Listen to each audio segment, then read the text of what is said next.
Prime Minister Justin Trudeau arrived at the Cheam First Nation to a group of about 30 water protectors carrying signs and drumming. He's here to meet with the Indigenous Advisory and Monitoring Committee. This committee has been set up so that all the different communities along this Trans Mountain expansion pipeline route, for example, are able to weigh in and participate in the decisions that are made that will affect them as we move forward with this project. The committee was developed in January of 2018, and it consists of 11 different First Nation communities that are along the pipeline route.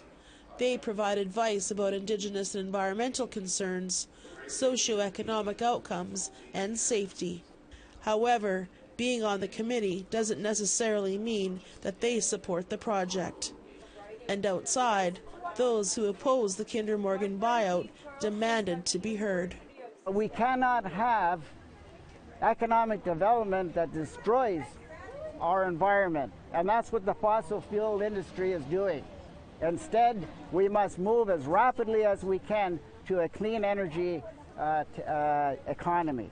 Now that the federal government has a more direct role in the construction of this pipeline expansion, that we get it done right, that we get it done in a way that does benefit everyone and minimize some of the concern. The Cheam First Nation has about 350 members, and the Chief and Council are in full support of the Trans Mountain pipeline. We'll have a new pipe built to contemporary standards, and that argues well where the environment is concerned and where the protection of wildlife and fish populations are concerned.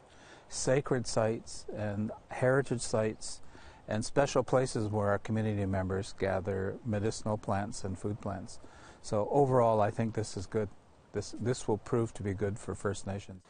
The Trans Mountain pipeline will impact an estimated 117 Indigenous communities, from the tar sands in Alberta to Burnaby, BC.